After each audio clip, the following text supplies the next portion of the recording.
Somebody, a lot of people say different things on the break. Somebody had said, do we ever have any good past lives? Well, of course we do. We just don't do them therapeutically. No, I mean, the idea is kind of like you don't go to the dentist and show them all your good teeth, right? Now, having said that, sometimes going to a flip lifetime, like for example, if I've worked with somebody who's been, repeatedly abused, maybe abandoned as a child, and it's been a theme over and over and over, at some point in the therapy, we will go and look for a life and see if there's somewhere in the soul's memory that there was a time when they had a happy family and they were a wanted child. And so I call those resource lives. The reality is, of course, we have those in our consciousness. The idea with each of the archetypes is that there's an empowered, natural form of the archetype, and then there's the wounded form of the archetype. So there's a spectrum within each astrological archetype. When I'm talking to you and Mark is talking about trauma, of course, we're talking about the wounded levels of the archetype. So you don't have to get a complex over it if you're, all you heard was the bad stuff about your sign. There's certainly positive qualities and certainly that you've had some of those experience, also positive qualities of the experience of that archetype of your South Node and your Pluto and all of that. Also, it's just that in those lifetimes, those are things that you're resourced in. You may naturally be a good mother or a good friend or have a certain talent or something. In other words, something didn't go wrong with that in the past. You're okay with that. It's just the places, it's the squeaky wheel gets the oil, So it's those places that are still bothering us is where the archetype's still wounded. So, moving into Libra, as we know that kind of now we're into the upper half of the horoscope, so we are merging into a social realm. Libra, of course, is that disseminating energy of air, and there's movement and circulation, and it's the two coming together, it's meeting the other. With that in mind, in past life experiences, the Libra archetype, for me, shows up often sometimes with people where they've had to conform to societal expectations. So you're kind of Southern women, concubines, those geisha, that kind of story where the person had to conform to some kind of societal expectation. There's this idea with Libra that Libra, again, the Venus rules the heart chakra, so there's a level of heart and connectedness there. There's a longing for the other with Libra, and sometimes the feeling is that to do that, one needs to conform. One needs to form something about themselves is not lovable. We get all that kind of conditioning from childhood. At the same time, on an archetypal level, I'm just going to use this wheel.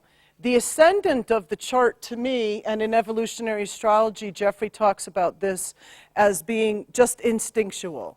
We just do our ascendant. We're not really aware of it. And I noticed this myself. I'm a Pisces ascendant, and maybe that makes it doubly hard because, being aware of Pisces is it's a bit of a task. I mean, I wasn't aware of my Piscean qualities until well after my Saturn return. And I think that's I've seen that with people. They're kind of unconscious about this level. Other people see it in you, but you don't see it in yourself. It's this instinctual thing. On the other side is where we have the created persona.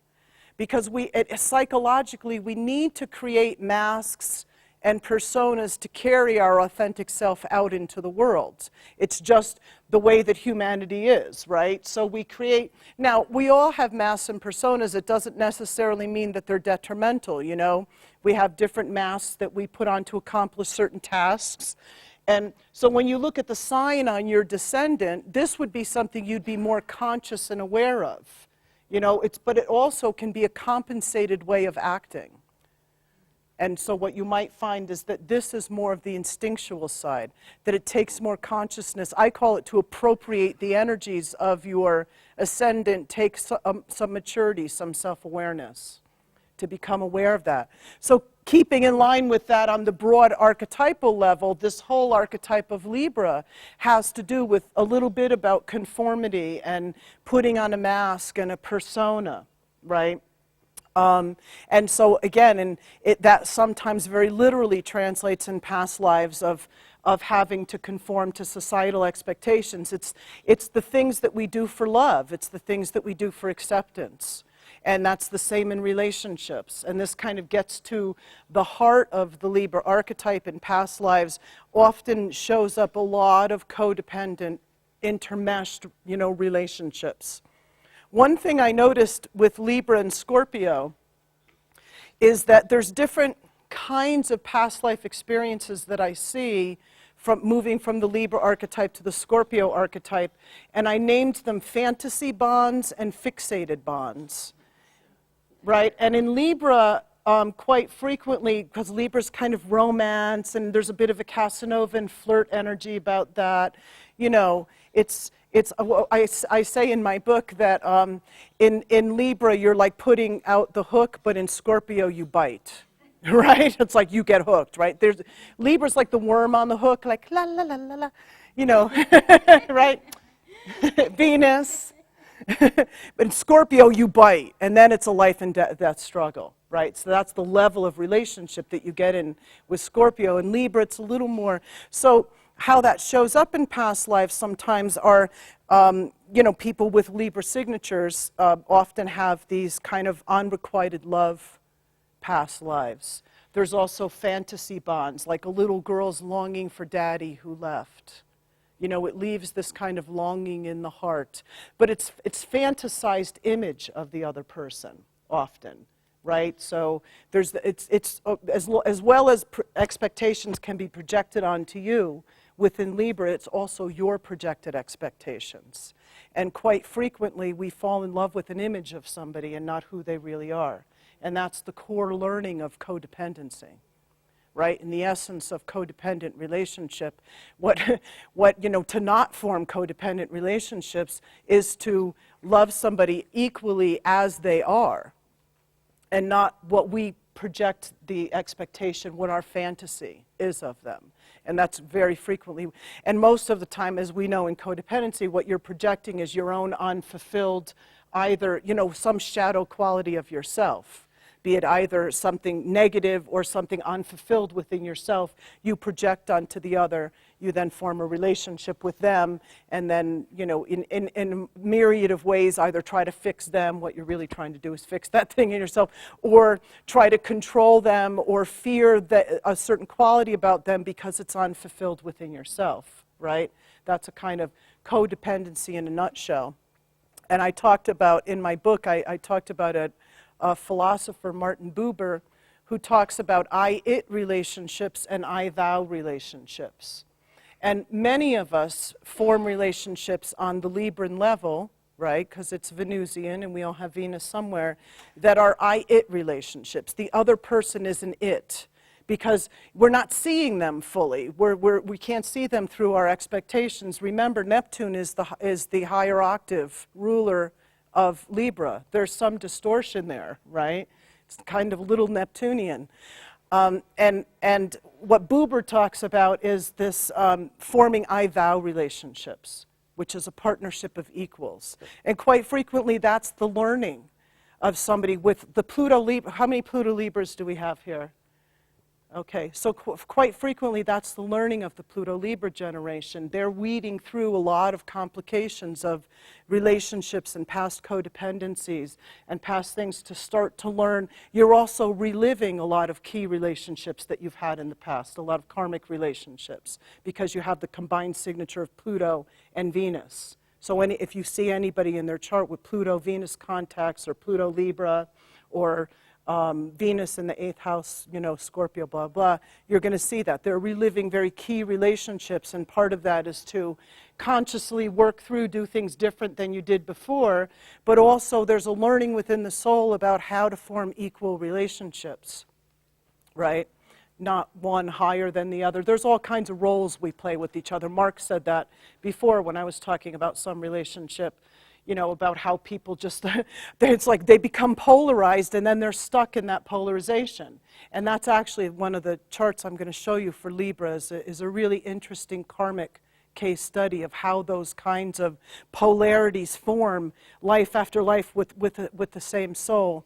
and you find yourself playing similar roles, or playing these roles for each other. The other things, that before I get into the chart example, I just want to go over a few of the different qualities. The other thing I find quite strong in the Libra archetype from past life experiences is the energy of denial. And the reason that is because Libra has this intrinsic desire for harmony and balance. And they want it so bad that they'll deny reality to get it.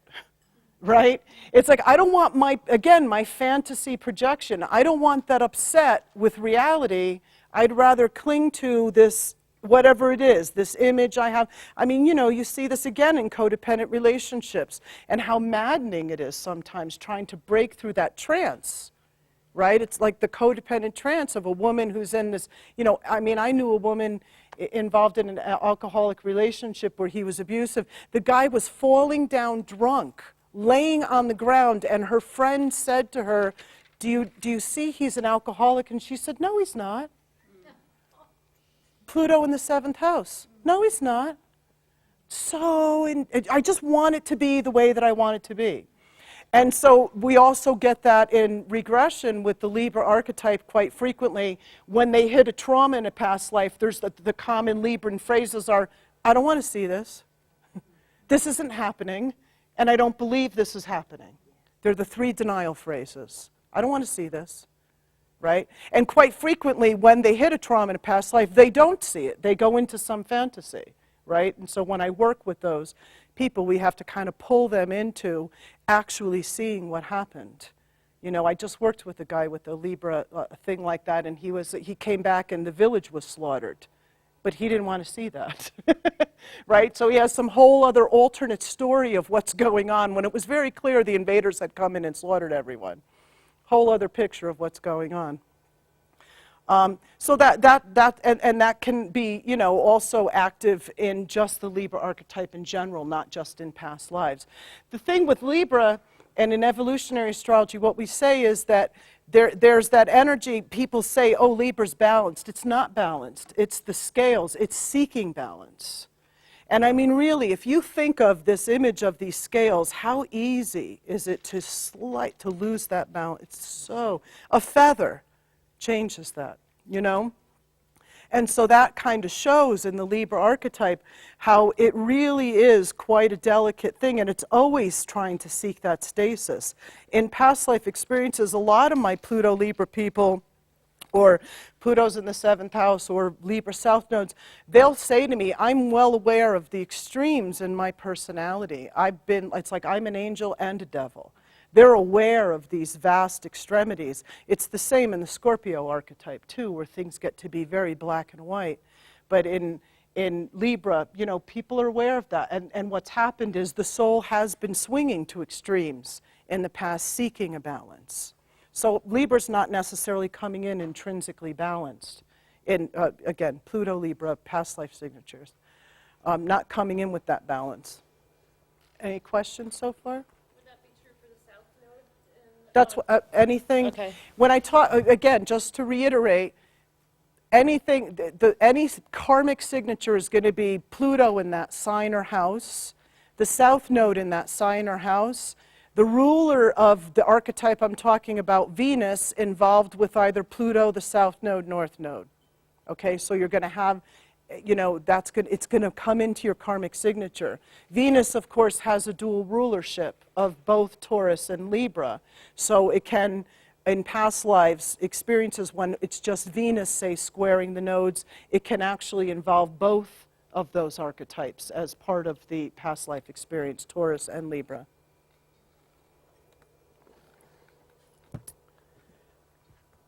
Okay, I love this case. I love this case for so many different reasons. This case is in the compilation book, the yellow book. This is one of my cases in the chapter that I did. And I just want to say, if you read that book, there's a mistake. Llewellyn used mean nodes, and we use true node in evolutionary astrology. And her nodal axis, and that shifted from Taurus, Scorpio to Gemini, Sag.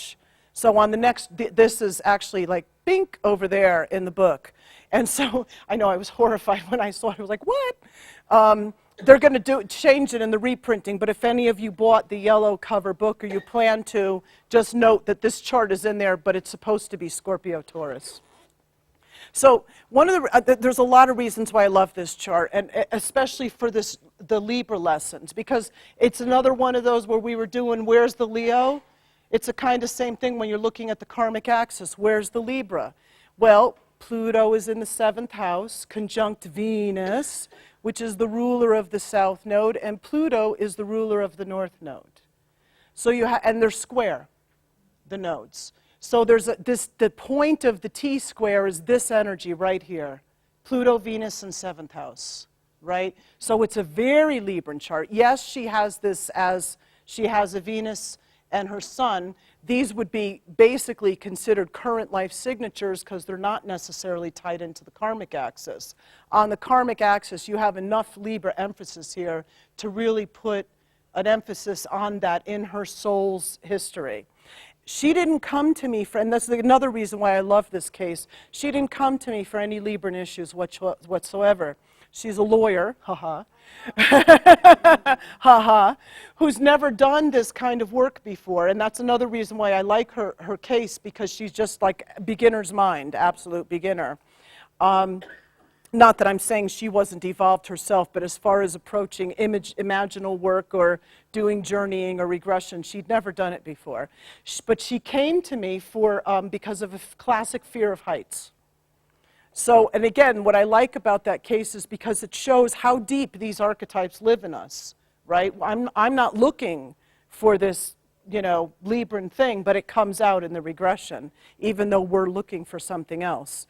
So when we started the regression, I was working with her on her current life memories of fear of heights, and she said she would go into panic, cry, and within all of those imprints, anybody can have different individual thoughts. I took her to a current life memory where she had this, and she was at the Grand Canyon with her family. So we were kind of enacting that, and she's holding the hand railing, and she's crying and crying and crying. And it was interesting because her present-day consciousness said, this is weird, I wasn't crying when I was there. I was just really scared. And I said, yes, that's the past life character already coming through. So it was, evoking that memory of being on the edge of something. So instantly when I directed her, she went into this past life young woman who's standing on the edge of a cliff. And she's crying and she's crying and she's crying. And she's saying, I'm going to jump. So it wasn't a fear of slipping or falling or being pushed. It was a deliberate act of jumping. So she's saying, I'm going to jump. And then she said, I've got to find him. And boom, she jumps off the cliff. And she dies. That's what happens when you jump off cliffs. So we don't know anything yet, and in regression, the little bit that you saw, you can move forward and backward in the story, and when you enter in at the death moment, we often have to go back earlier and see what happened in life. We don't know who he is. So I have her go back, and I said, okay, well, let's go back to the last time you were with him, whoever he is. She goes back, and she's a young girl in a field, and she's there with a little brother, and she's kind of being like the little mommy. So, here we get into, she's like got a little prairie life, little Taurus prairie life going on with her third house sibling. And she's in, in the field with him, and she's, got Saturn conjunct the north node, so she's kind of being a little mommy, a little responsible, and she's enjoying it, and everything's fine. And they're playing with flowers, and she gets involved in what she's doing, and little brother has wandered off, and by the time she realizes that he's wandered off, there's these horses in the field that get spooked. And the horses in the field are running towards little brother, and she sees it from a distance, and she starts to panic, and she starts to run, and she's, I've got to get to him, I've got to get to him. And she doesn't. But the thing is, when I did the regression with her, she did the classic Libran denial thing. We're there, we're in the memory, she sees little brother across the field, and then in regression, a lot of times we say, and what happens next? She said, there's men in the field and they're taking something away. She totally blocked the memory. So it was like, I don't want to see this. like too horrible. So she totally jumped to this, there's men in the field, and so I kind of went forward a little, and I could tell she was already in shock. The little girl was already in shock. So I had to take her back 2 or 3 times through it, right, to really get her grounded in the body and memory. And then the memory came, and that's when we got to the memory of her running and screaming, and oh my God, and then the horses come, and she collapses in the field. And then, yes, the next thing that happens is men are coming and taking the body of her little brother away. Well, the thing is, she felt this immense sense of responsibility, right? That it was all her fault. She's also got this Venus and Virgo thing, square the nodes. So she's feeling it's all her responsibility. The parents did not blame her. You know, there wasn't, and sometimes that happens. There's this overt guilt laid on. That wasn't her situation. She was just really, you know, it should have been me. I should have been the one that died. And again, there's a deep gravity of that Scorpio-Taurus axis too, right? You know, bit of the deep gravity of Scorpio-Taurus and the fixation and all that. And so she was really deeply internalized all of this. So in her young life, I think, I don't remember how old she was then, 9 or 10 when that happened with her brother. By the time she got to 13 or 14, she was just shut down and consumed with grief and brought herself to the edge of the cliff. Pardon? 13 Pisces, yeah. So she brought herself to the edge of the cliff, and that's where we started the story. She jumps off. So now we know she's looking for little brother. When she, and you know, again, you know a little bit about the Bardo work. I suspected that this part of her soul was in some pretty frantic Bardo looking for him, but had not found him yet, which is where all of this panic and all of the sadness and stuff came up with the heights, because it was obviously still active in her conscious. So I just let her go, and we went, and she went through the Bardo. She pretty much, as a spirit, hit the ground running, looking for him, right? And so she's looking, and of course she's in this very dark place, and she's not finding anything. So that is in actuality, that is where her soul was. That part of her soul was in this panicked place looking for little brother. So I got her to realize she was dead, that, you know, we were going to bring help, and I asked some help to come in and bring in little brother's spirit. And this is, again, I love this case because her psyche was just so creative in this work of, you know, how it arose through her. So little brother's spirit comes, but he doesn't show up as a little boy. He shows up as a grown-up young man. And I get instantly, he's already showing her, look, I'm fine. You know, by showing, she'd never seen him. Last time she saw him, he was like 5. And he shows up at this kind of strapping, grown-up young man, and she's like kind of in disbelief looking at him, and he's saying, I'm fine. It's, you know, it's all okay. It wasn't your fault. And she's crying and crying. And then we call in the spirits of the parents, and they're all like, we never blamed you. And then the whole village, and then the priest comes, and she could not hear it. She was still in this, it's my responsibility. I should have died. So obviously we know there's a deeper issue going on here, and I suspect as I'm watching this, and I did have her chart with me, and I kind of looked down at the chart, and that's when I picked out the codependent pattern. And I said, oh, there's a deeper story going on between these two souls. So I said to her, let's go and see. There's obviously some more stuff going on with the two of you. Let's go back and see. There's some kind of pattern where it began. Bang, she goes right down into another lifetime, and this time she's a Native American. They're both Native Americans, and the younger brother from that life is now the older brother, and she's a male and she's the younger brother, and they're part of a war party. And again, you can pick out these signatures.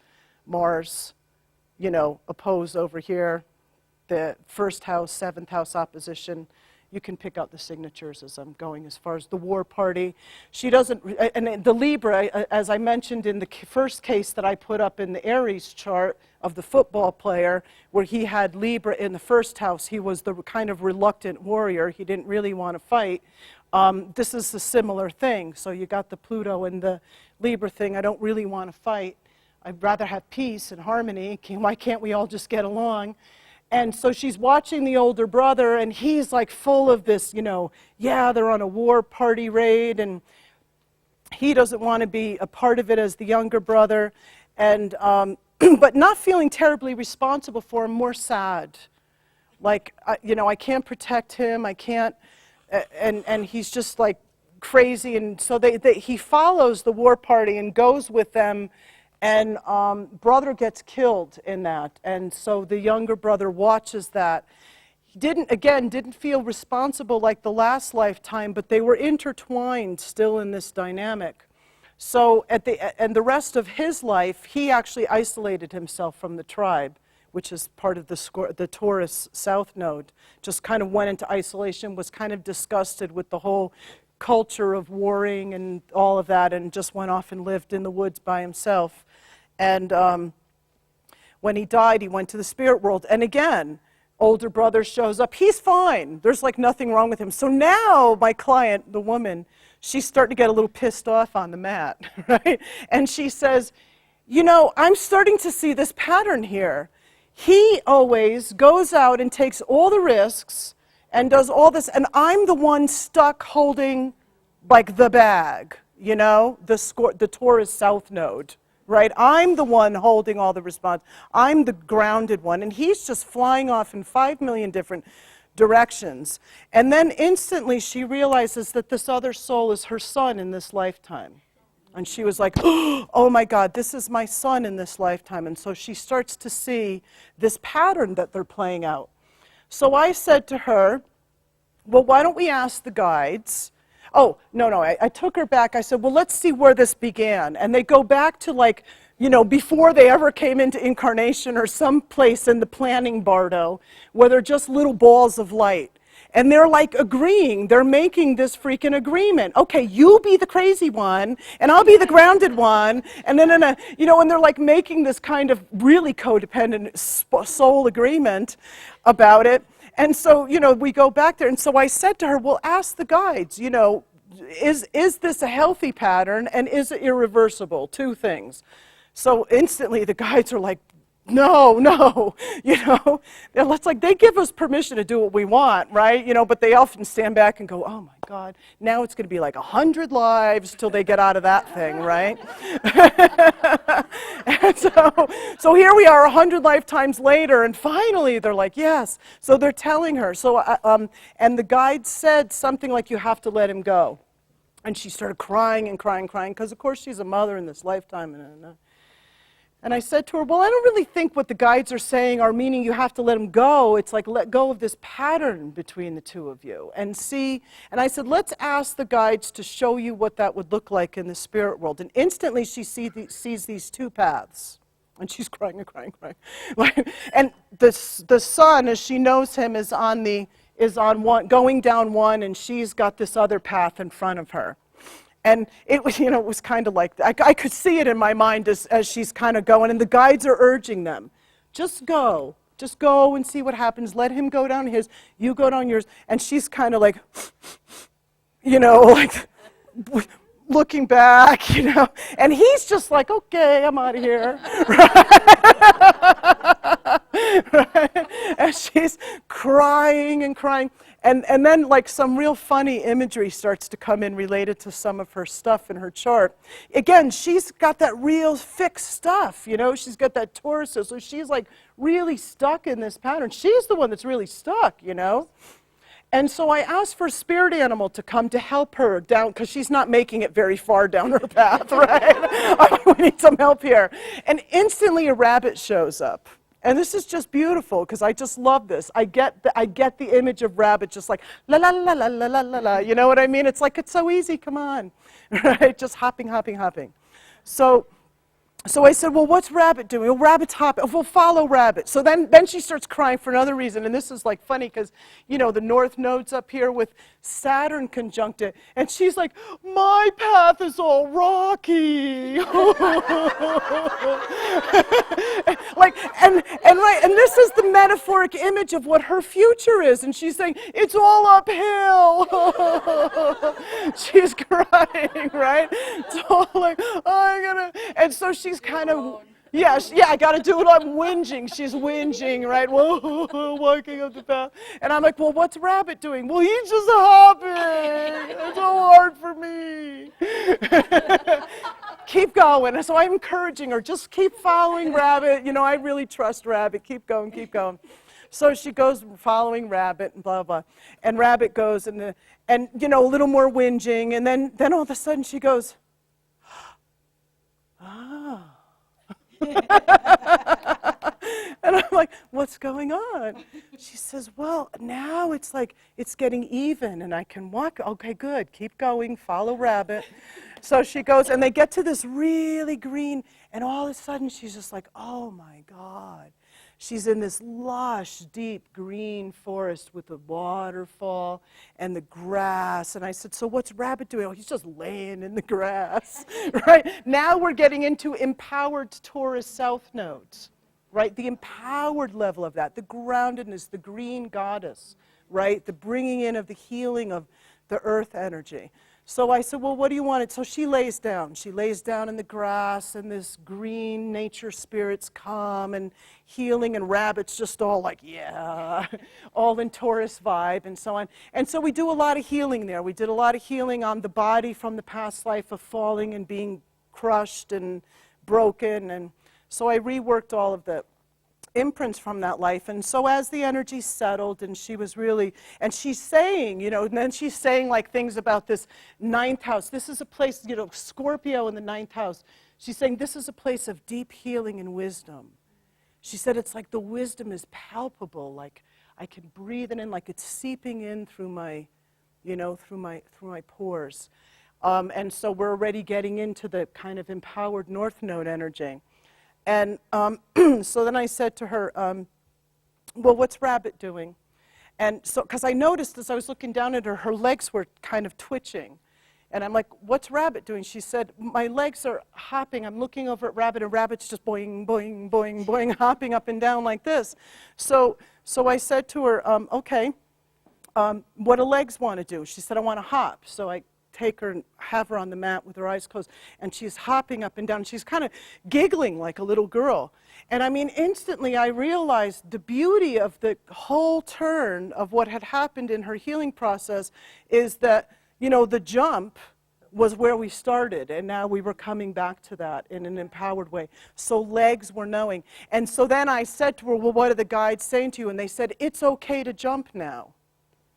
Right? And she's the one that had been stuck in this, you know, this Taurus thing, whereas she allowed him to take all the risks, and she never took the risks, right? And when you look at the polarity point of her Pluto, it's first house. Jump a little. Risk it. You know what I mean? It's like, go for it. Be the Aries, you know, jump. And so, and also this embracing all that ninth house freedom and movement and so on and so forth. So she's getting it, you know, she gets it then. So anyway, the interesting thing also, when I talk about fantasy bonds and fixated bonds, their composite chart has a Pluto in Libra in the 8th house. I mean, that's it right there. They had this life and death. Life after life, they met each other in life and death scenarios, which is where you form fixated bonds with people. That's the scorpionic level of bonding. When you meet people and spend time with them in death camps, you know what I mean, or work camps, or you're in life and death scenarios together. And it's like you've been, you know, you've just been stripped of all niceties, and the bond happens so intensely and deeply, and it's often life and death. And that was part of the karma that they had been playing out. They had these really fixated, and then this fantasy level of the bonding where they had this codependent, polarized, okay, you be the risky one, I'll be the grounded one. So you could see in their chart and then in their composite chart that it was all right there. It's very interesting. Do you ever track the degrees in terms of, especially on the karmic axis, like in terms of how ready people are to kind of end that cycle? Like it's a 29-degree Taurus. Oh.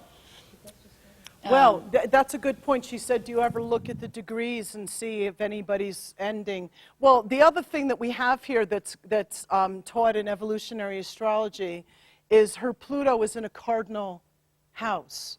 And whenever you have the nodes in cardinal signs or houses, it means you're beginning a new phase of evolution, right?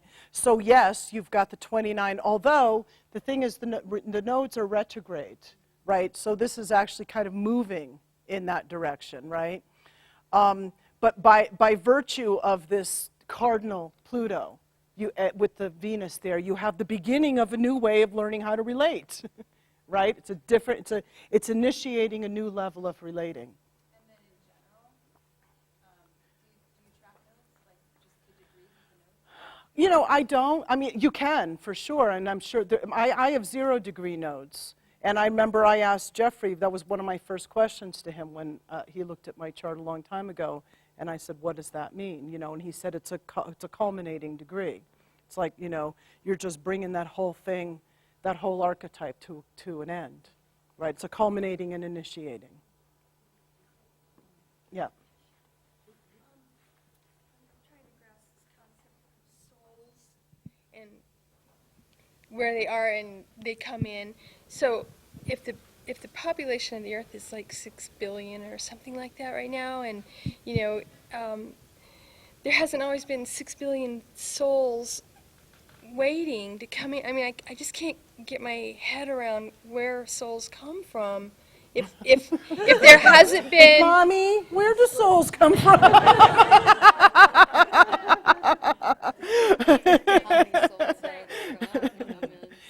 That's been talked about. It's been talked about before. I mean, I don't, some people have done the math on it. But I mean, the point is, when we were talking about, Kim Marie was talking about evolutionary states before, you've got 70% of the population in consensus state. They're new souls. They're just coming in, 70% of the population. And I don't mean just, like just fresh arrived from Sirius or wherever they come from, right? I mean, yeah, right. Hot off the yeah. But, you have a large variety of the population that's in consensus state. And trust me, those people aren't doing regression work, So the people that we're working with are the people who've been around the block a few times, right? Because they're later stage individuated into spiritual state. Consensus people don't seek out regression.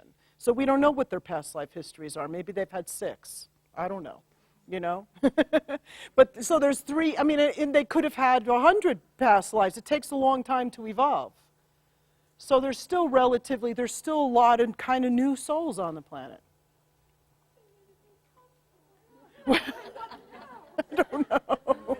I don't know. Yes. Comment.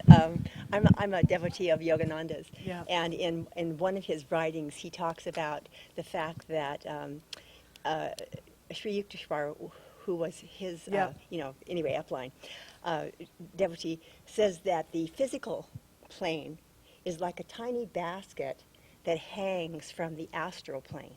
Mm. So the astral plane is huge by comparison to our physical plane with what we see. And so the physical plane, I'm talking about all the planets, everything that is in form.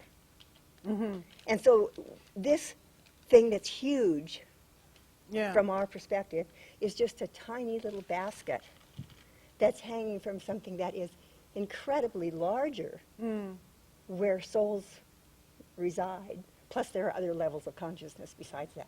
Well, But that will give you some kind of an and idea. there's that idea that the divine is constantly evolving, so it's constantly putting itself into manifestation. That's where souls come from. It's the divine seeking to experience itself. My imagery that I use, I have it. I think I took it out of the book. Was the myth of the prodigal son, the biblical story. That, it's like the one who leaves the father's house and goes the farthest away and gets mired in all of the desires and the ills of the world is welcomed back when he returns. The father is like, look, my son who has gone so far from me has now returned. Let us lay out a bounty and a banquet. And to me, that's an esoteric story of the soul's evolution. The divine takes these individuated sparks and casts them far, far out, right? And it takes thousands of lifetimes to come back, and we're meant to. That's a path of involution, and at one point the path of involution turns to the path of evolution, and the evolutionary path is the return. So we're meant to go out and have those consensus state lives where we just don't think anything about God. That's all part of the plan. right? To me, it's all part of the cycle.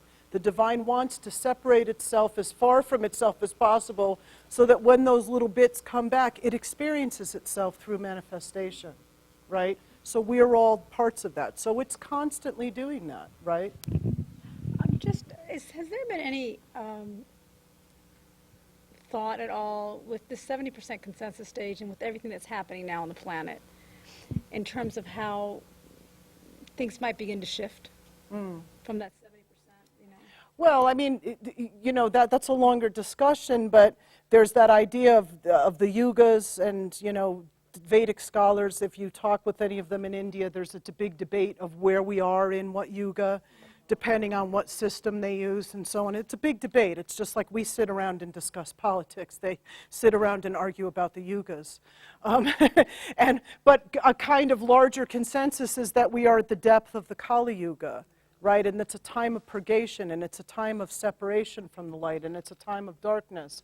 And, many souls are incarnating during this time to use this energy of purgation for purification, right? So that we can continue our paths of evolution in a clearer way. So I know Jeffrey has said that, we're generally de-evolving, and that would be. The Kali Yuga is a point of de-evolving. Like, we're not as advanced as the Lemurians were or the Atlanteans were. We're de-evolving, to eventually turn, and then, of course, the next Yuga is supposed to be this Yuga of the Golden Age, right? So, but you need this depth and purgation time.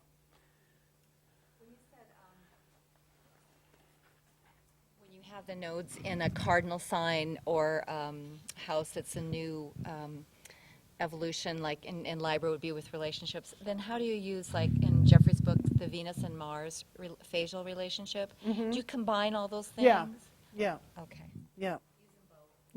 Yeah. But as far as a new evolutionary stage, you're talking about Pluto or the nodes in cardinal signs or houses. To address that girl's question over there, there's also this concept that, this planet is not the only one in the universe with human consciousness. So the whole idea of human consciousness of souls is very vast. Think of all the galaxies. Think of the billions of galaxies that are out there. Then there's also the concept of expanding consciousness from the mineral to the vegetative to the animal to the human consciousness. So this is always, there's always consciousness evolving into human form as well. So there's many, many answers to your question. Yeah. Okay. Thanks.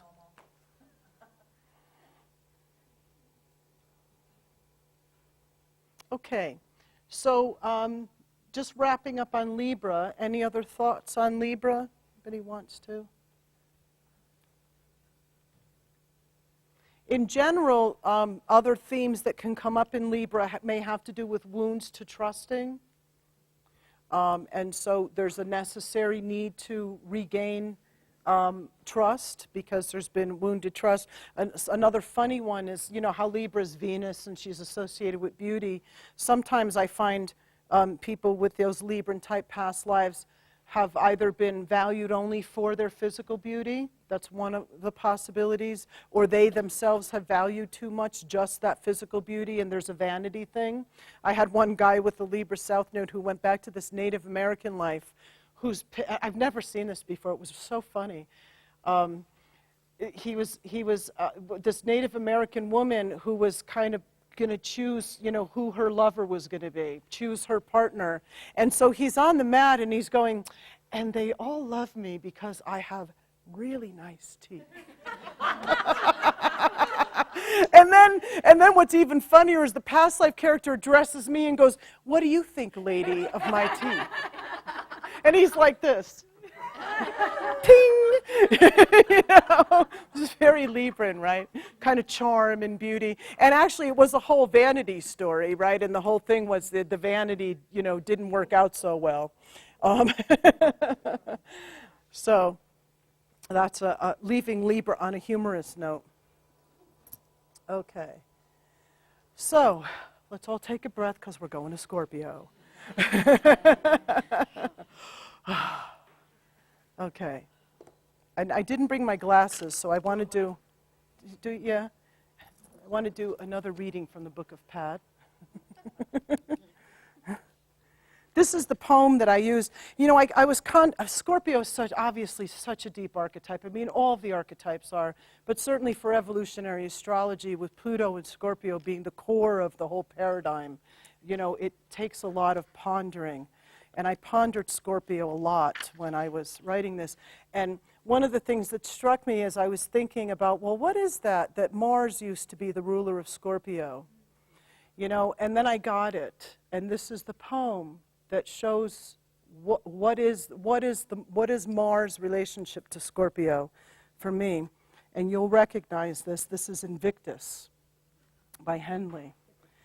Out of the night that covers me, black as the pit from pole to pole, I thank whatever gods may be for my unconquerable soul. In the fell clutch of circumstance, I have not winced nor cried aloud. Under the bludgeonings of chance, my head is bloody but unbowed. Beyond this place of wrath and tears looms but the horror of the shade, and yet the menace of the years finds me and shall find me unafraid. It matters not how straight the gate, how charged the punishments, the scroll. I am the master of my fate.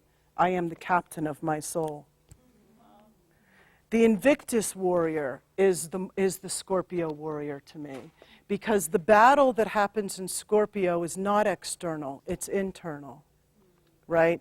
So when Mars is the ruler of Aries, is the external warrior, the blood and the guts and slicing and the violence. Mars is the ruler, as the ancient ruler of Scorpio and now Pluto, is the Invictus warrior. The battle that happens is between our personal will and greater will, Pluto, the soul, the force of evolution itself, right?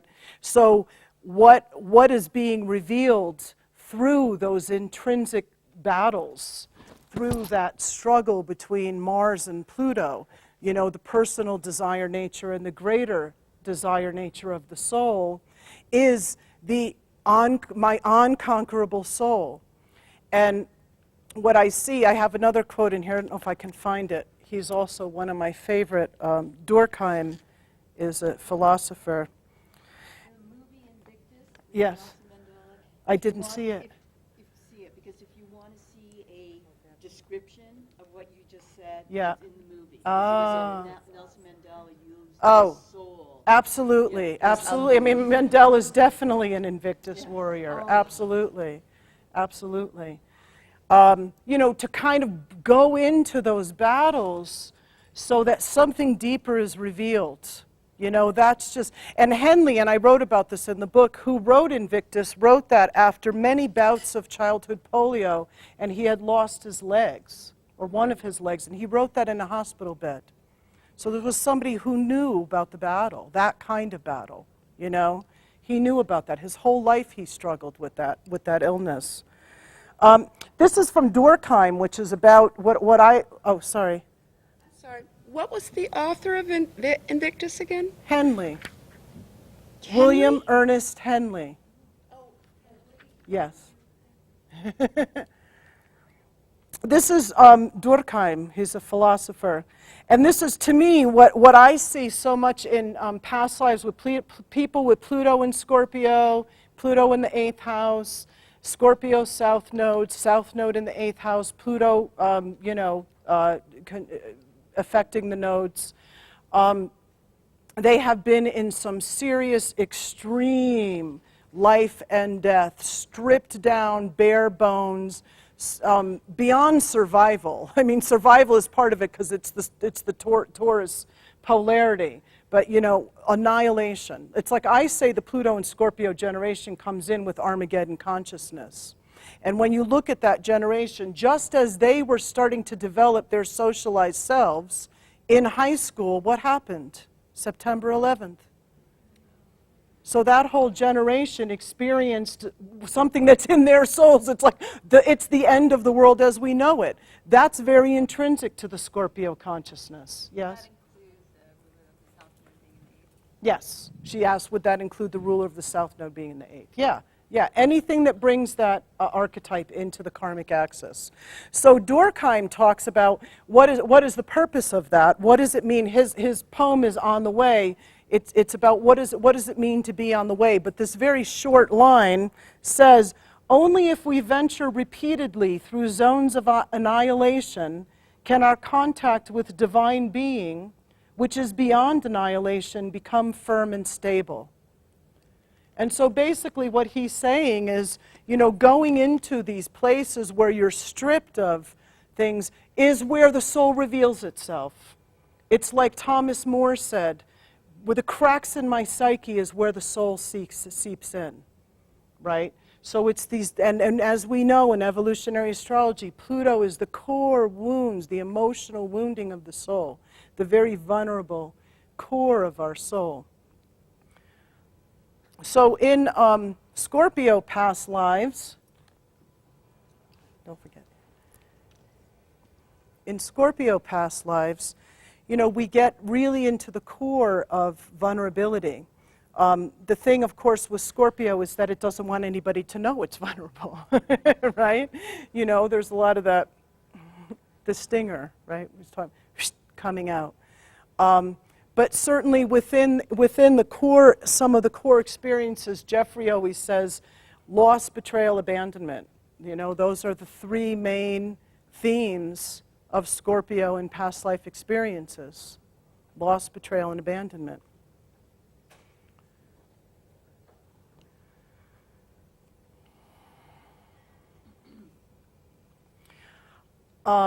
In some, yes, did you?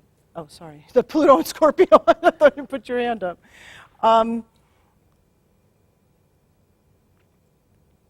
Yeah, and I have seen many past lives where people have experienced, you know, I equate Holocaust lives by archetype. Again, my archetypal correlations, they show up quite frequently with the Scorpio archetype and also with Capricorn and also with Taurus. Taurus because it's stripped to the base survival.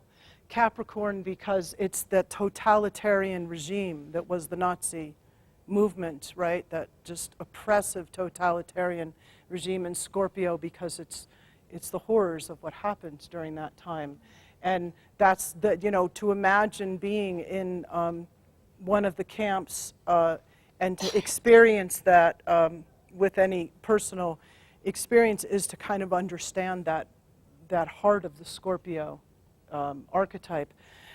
I also see people that, you know, with that signature that have been in just huge plagues and it's like death, doom, and destruction, you know, just had those kinds of experiences. Is that, Julie, you're a Scorpio South Node, right? You have any fun past lives like that? Like that, yeah. Was like that? Yeah. What comes to mind? Any you want to share with us? She's a Scorpio South Node. The last one was the Holocaust one when I was a child, Yeah. child soldier. Yeah. And I got the bullet wound to the heart and I died, you know, choking on blood. And then physically I was born with a hole in my heart as well this lifetime, so it never really healed actually. Yeah. So I had. So you were a child soldier. Were you a German? Or I you was were German? Austrian. So a Nazi youth apparently. It's very hard to, I mean, in a way it sounds bizarre, but the archetypally it feels real. If I just say the details, I can't imagine it. Yeah. Because my mother was on the other side, my mother's Dutch, and she, you know, their home was taken by the Germans. So, yeah.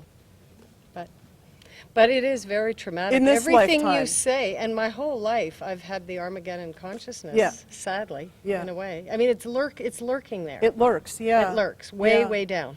Yeah, there's that feeling, because there's been that feeling of the rug pulled out. Just everything that you knew that you had, again, the loss, but we're talking total loss. You know, it's not just like I lost my puppy. It's like total loss, this annihilation of the self or annihilation of the way one's life was.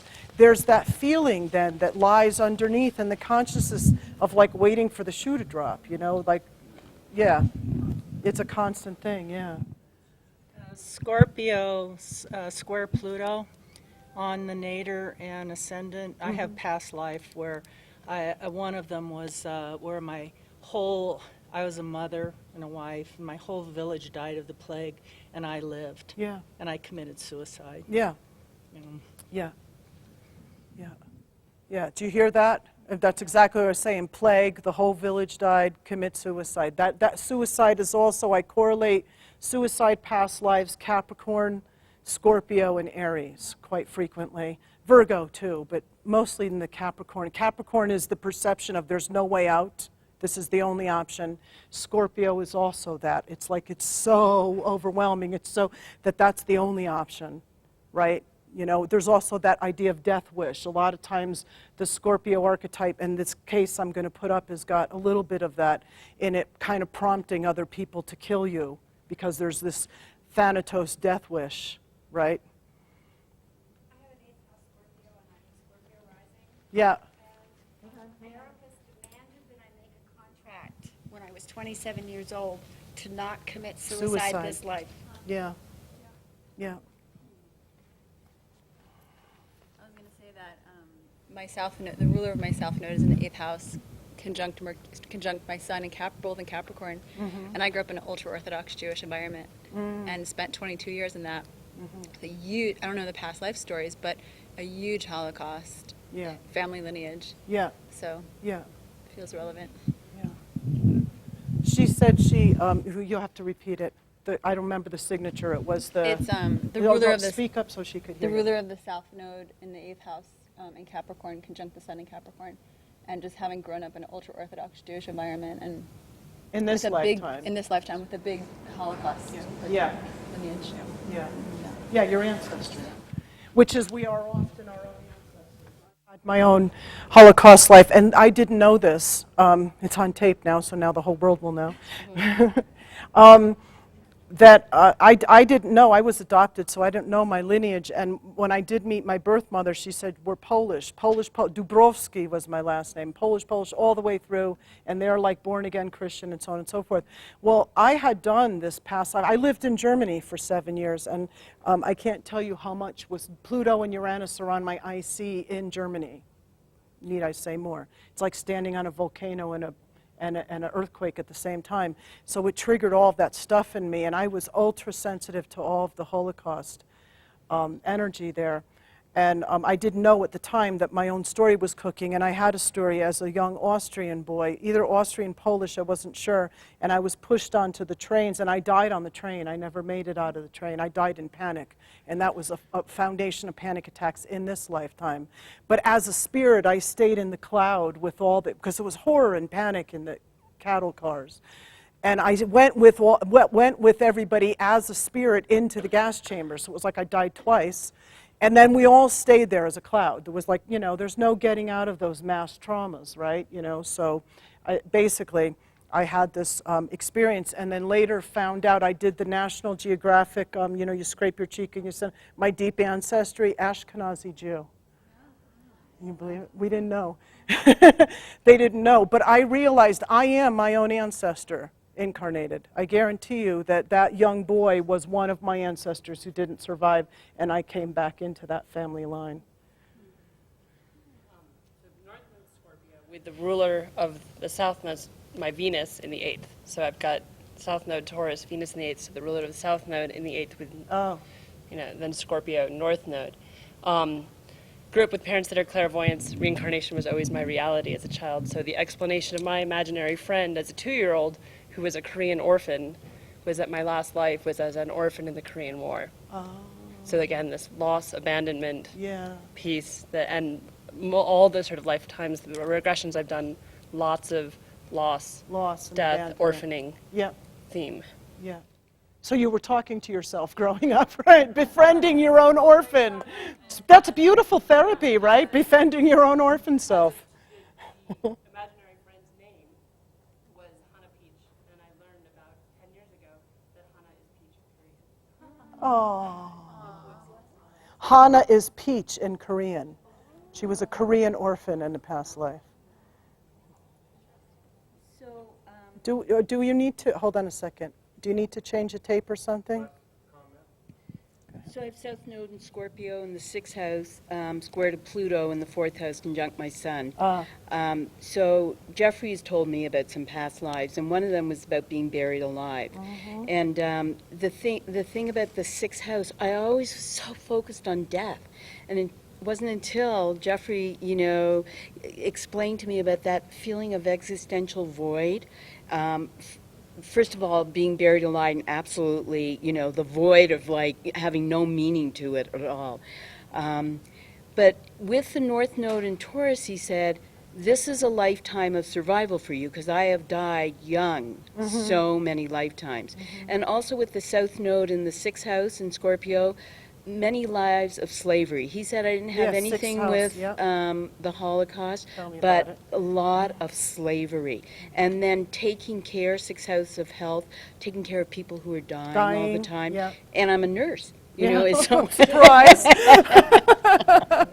You guys catching that? Scorpio in the 6th house taking care of the dying. She's a nurse. What a shock. But it's like your worst nightmare. It's your worst nightmare. The Scorpio, well, that's how it's been explained to me through a couple of teachers, to have a South Node in Scorpio square Pluto. Yeah. If you can imagine the worst nightmare, so being buried alive is kind of like one of your worst nightmares. Yeah, it's pretty bad. It's pretty bad. You want to change?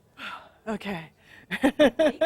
I know, if we make it, if we make it alive, that's a true Scorpio statement, right? If we make it alive, I don't know. Yeah, right. Yeah, right.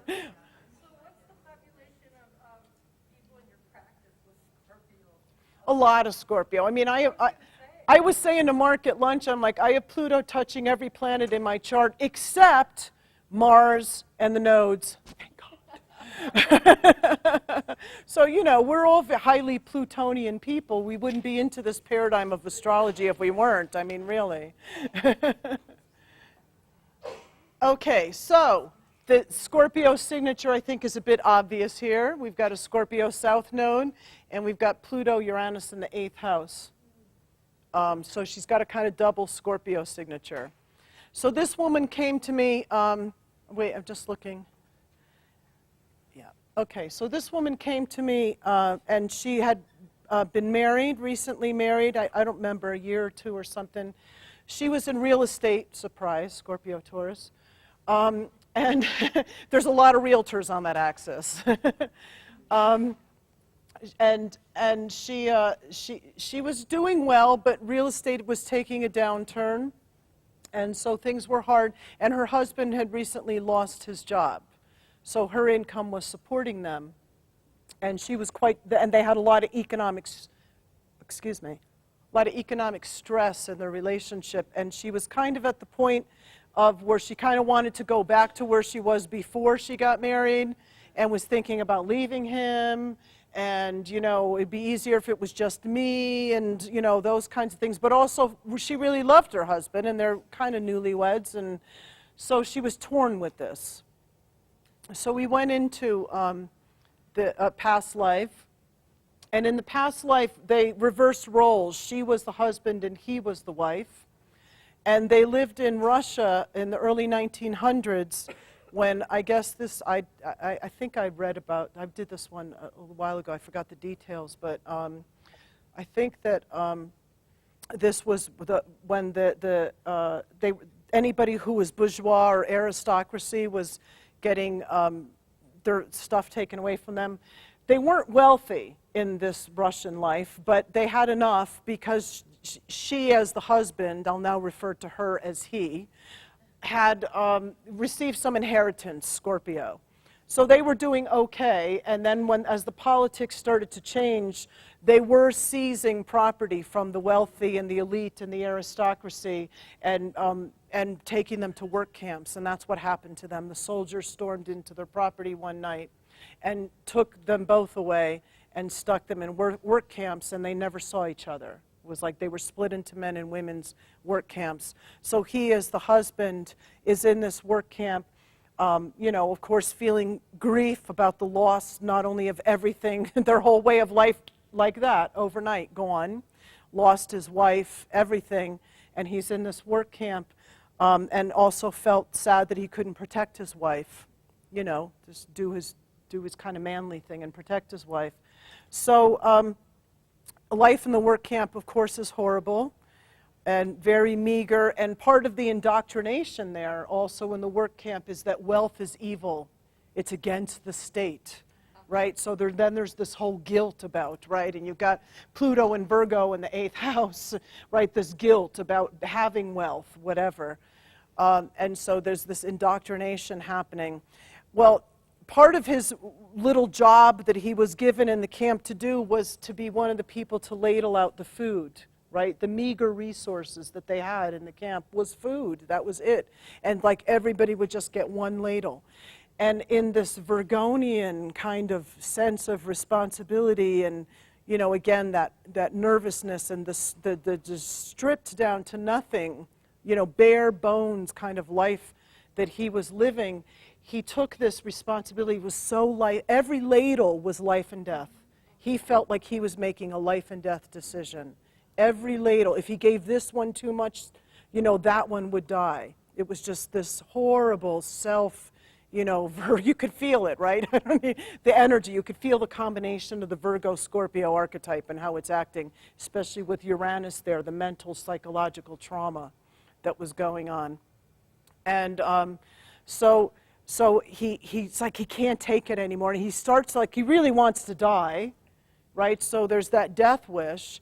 And in one small moment of rebellion, right, Uranus conjunct the South Pluto, he kicks over this pot of food, and the guards just take him out and shoot him. And basically his dying thoughts were, thank God, right? Thank God they killed me. Because it was really like, I really wanted them to kill me, because this is horrible, all of it. But he also died with all of these imprints unresolved about wealth and guilt and providing for and resources and all of that. And as we were working in the afterlife, that I remember, the guides, you know, that's when she realized in the afterlife that the wife in that life was the husband in this lifetime. And then started to realize that the challenge that they were getting in their lifetime right now, they were kind of replaying it, of course not as extreme, that hooray for evolution. I mean, this is the good thing. When you look back at your past lives to now, right, it's like, it's not often as extreme as it was. I'm not saying it isn't always, sometimes it is, but it's not often as extreme as it was. And that they were replaying those dynamics, but you know, that they were getting a chance to economize in this life. And that's kind of what the guides were saying. The guides were saying, well, you know, you're kind of all of these things are triggered for you, but you're not going to die in this lifetime for want of porridge. You know, nobody's going to come in and take your whole house away. It's not going to happen. And so your challenge is the Taurus North Node. And she was getting that in the afterlife. You know, being you're caring for each other in the 4th house, and simplify. So in the Bardo state, she started getting all creative about it. And then it became a game, right, for her. So her whole consciousness had flipped from, it's like, it's the end of the world as I know it, and my marriage is, I'm going to destroy my marriage and everything because we don't have enough money or whatever, to, wow, and then that's right, and I could buy this at this place, and it's a lot cheaper there, and, you know, we could cut that out, and so on and so forth. And she really got into her kind of empowered Taurus, simplify. Right? And take pleasure in that kind of mutual caring. And that was the other thing that she realized, that part of why she was the sole income earner in that life was that past life character wanted to feel that fulfillment of being able to take care of the other one that he hadn't been able to take care of in the past. So, you know, it was a horrible life, but at the same time, you know, when you see the dynamics behind of what was going on and how it was orchestrated in the current life, it's quite beautiful. You see the two souls coming together to work that out. Yeah, part of the learning for Scorpio with the Taurus polarity is that it's like I said before, the two signs that come in to me with the volume turned out to 100 are Aries and Scorpio, right? they've just been pushing the limits. They've had those too far, too fast lives. And God forbid you go to Mars conjunct a Scorpio South Node, which I've had a lot of those clients. Whoa. You know, just pushing the extremes. And their consciousness is so blown open. It's so, and in many ways deadened. Because when you've been to those extremes and those parts of you that have, you know, just died been deadened or numbed, it's like that's why they have to keep the volume up to 100, because it's the only way they know how to feel alive, right? Like adrenaline junkies. It's the only way you know how to feel alive. So the Taurus polarity point, as a natural polarity point to Scorpio, is basically like saying, let it be gentle. You know, slow down a little bit, get grounded, right? And there's also that Venusian side of it, trust again, trust. I had trying to remember which one it was. I think it was a Scorpio South Node guy, a Russian soldier. He was probably on the other side. And he was really pushed to extremes in his past life of just horrible violence and killing in the Russian army. And he escaped with a friend. And then they had to go to these horrible extremes to survive in the tundra. And I can't remember I think he got captured or he got killed or they died out there. It didn't end up well, let's put it that way. No, it doesn't ever, no. And when it was all the horrors of violence and stuff that he died with. And when he got to the afterlife, he went to this green, again, very much like the other woman, this green, you know, again, it was the Taurus North Node, right? He went to this green place, and just as the soldier just wanted to lay there and have all the blood washed off and so on. And I asked for this representative to come, and it was this green goddess, you know, and she just came and she handed him back his heart, right? Which is this, like Taurus, the Venus side, right? And just basically saying to him, you know, this life you live with your heart, right? It's quite beautiful. Yeah. That image of the heart coming up for our other Scorpio sort of past life woman, and then here again, and I had a heart murmur when I came into the world. Oh. You know, and I have Pluto and Scorpio. Pluto, Scorpio. Yeah, I wonder if that's not something. I mean, like, look at it. Look at the like thread of that. Yeah. It's so interesting. She said she had a heart murmur in this life. She was saying, looking at the Pluto, Scorpio, Taurus thing, right? Yeah. So, other Scorpio themes, you saw it a few times in some of the charts that I put up, that although we were emphasizing other archetypes had Scorpio-Taurus axis. Magic and curses, Egypt. Egyptian lives are big on the Scorpio-Taurus axis, and a lot of entanglements with magic. In my book, in the beginning of the Scorpio chapter, I have a couple of those cases. A key lesson within the Scorpio archetype is having, and this is part of the extremity of the Scorpio archetype, is having gone to extremes of power and powerlessness. So, you know, again, the soul is experimenting with the theme of power. What does it mean to have? And so they've gone to those extremes of, you know, misuse of power, and also having been the victim of misuse of power, right? That's all part of the archetype. And so magic and curses and possession also becomes a part. But for me, when I see spirit possession, it's mostly associated with Scorpio and Pisces Neptune, because of the boundarylessness of Pisces Neptune and the dissociation. Basically, when you're not in your body, somebody else is.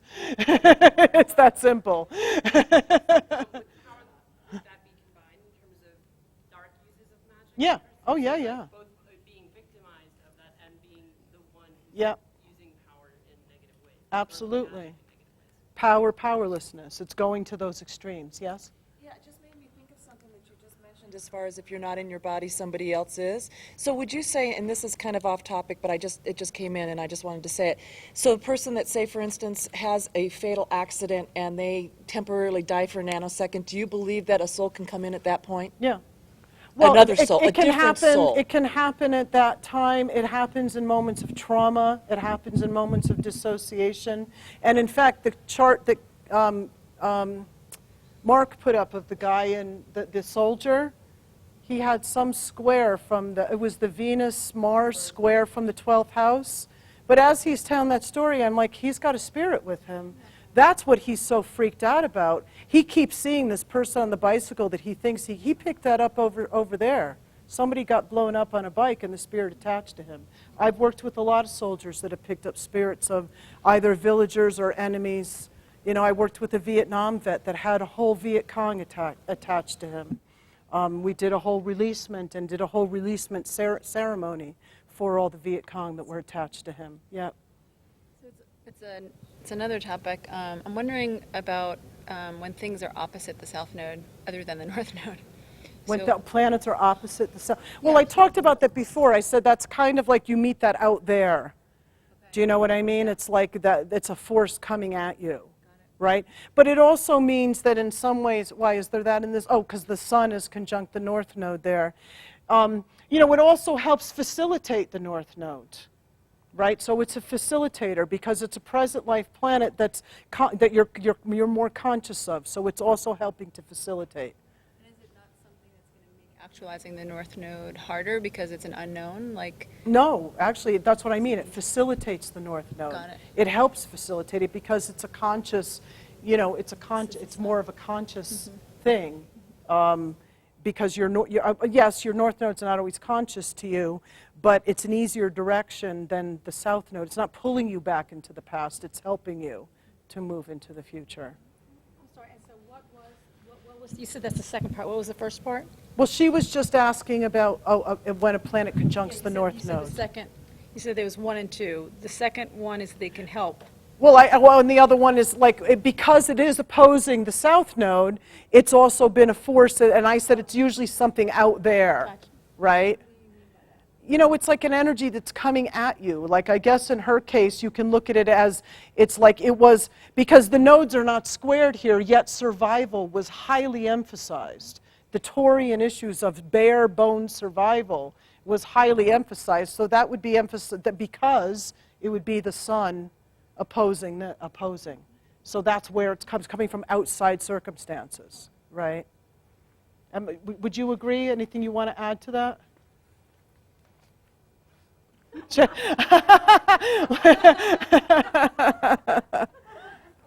long legs. Yeah, really? No? Okay. Just getting another opinion. Okay, so, and certainly, you know, I won't belabor it because I know Mark talked about it also, sexual trauma, and certainly Pluto-Mars combinations, Mars-Aries, Aries-Scorpio combinations, all those things, those are overt abuse, sexual abuse signatures. So that's certainly present life and or past life. Are we ready to go to Sag?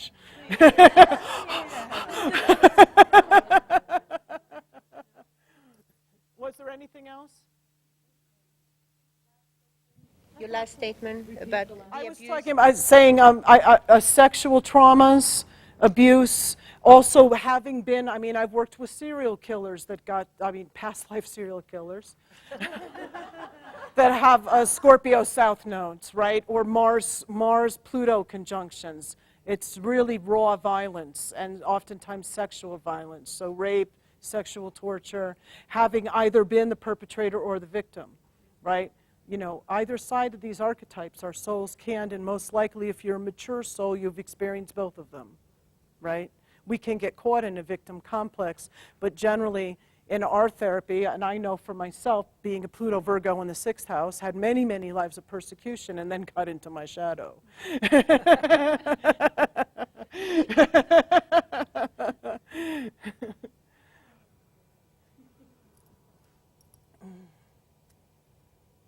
Okay, so on to happy Sag. And aren't we glad that the universe gave us Sag in between Scorpio and Capricorn?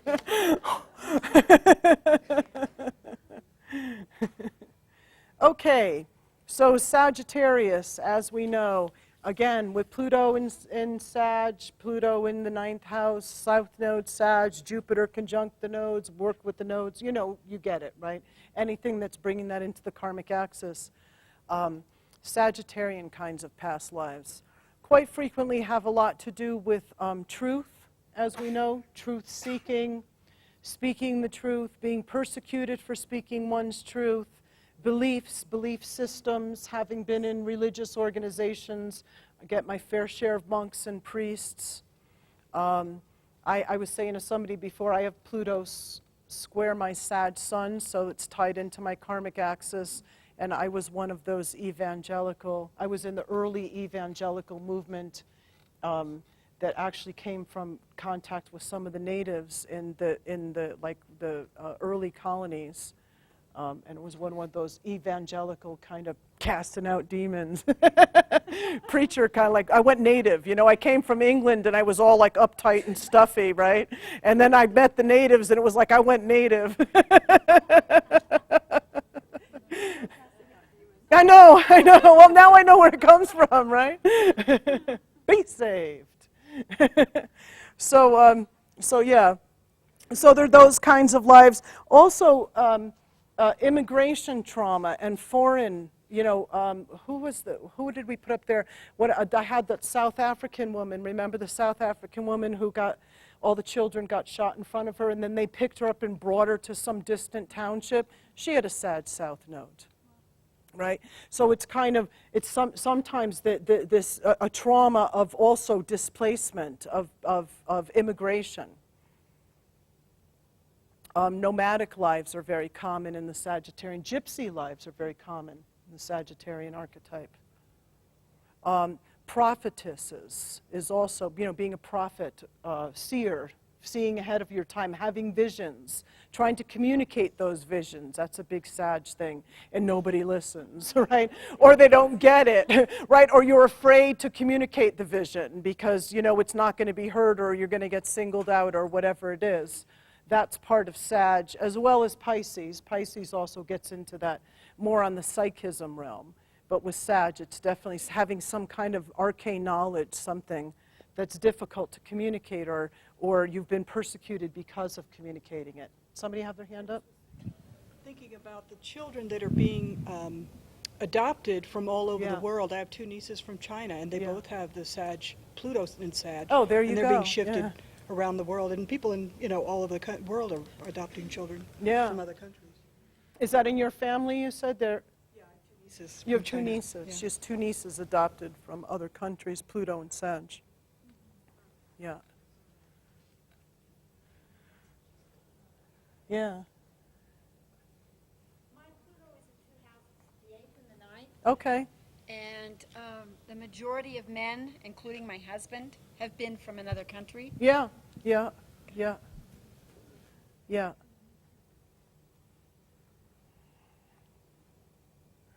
So let me just move into this chart because this covers several of the themes here quite nicely. This is a young man, wise beyond his years, but difficulty communicating what he knows. Surprise. So we've got a little stellium in Sag over here in the 6th house, squared by Mercury in I'm saying Mercury, Mercury's sun in Virgo in the 3rd, so mega Mercury, right? You got both Virgo and Gemini are ruled by Mercury, and then the Gemini North Node in the 12th. So he's obviously mutable and highly Mercuriized, I would say, right? So there's a lot of Gemini Sag in this chart as far as this karmic axis is concerned. And one of his lives was, he was a young native man, and I often see native lives show up most on the mutable cross, right? And I think, you know, that is certainly with Sagittarius. Also, they show up in Aquarius because of the tribal connection. All kinds of tribal lives show up in the Aquarius archetype. But a lot of times the native lives have to do with the Sagittarius, and that's its alignment with natural law, right? So, and also shamanism shows up a lot on the mutable axis. My analogy of that is exactly kind of a little bit of what happened with this guy, but the traditional making of a shaman happens through a healing crisis, right? Or one of the traditional ways. There's a lot, trauma's another way. Basically, it's some kind of Virgo, right? You go into some healing crisis, and just to see it in action, Virgo goes into some kind of healing crisis that kind of puts them out of their body in contact with the other worlds, Pisces, right? And then through the mentor, right, in the Virgo, because I'm talking traditionally, not the way that it happens today, but traditionally there's a mentor, and through the apprenticeship and the mentor who holds together the psyche of this person going through the very traumatic experiences or whatever's taking them apart, they then are able to synthesize the two worlds, and then they become the communicator of the two worlds. So that's where I see shamanism fits in the natural archetype on the mutable cross. And some of that's part of his story. He was a young native man who was apprenticing, Virgo, with a shaman, and he was in his training and had not yet had his initiation. His Mars is conjunct his south node, and if you remember when I was talking in Aries Mars signatures often show incomplete initiations, which is causing the person to be in overdrive about proving themselves in this lifetime, and that's part of his story. So he was this, kind of young man in training, and he was off in the woods one day, and a bear attacked him and damaged his whole vocal cords. So he was unable, and this became part of his initiation, because while he was being cared for by the shaman, he was in between the worlds. And he was in and out during the illness of the recovery of this, and you can see all that with the Gemini signature for sure, the voice and all of that stuff being damaged. And he was in between the worlds, and the shaman successfully helped him heal. He had yet to be initiated, although he was yet to be initiated. And then shortly after he healed, he was unable to speak after that. He could only kind of make these little sounds. And then after that, he was out with some friends, or a man, a fellow tribal person, fellow, I'm like having a difficult time speaking.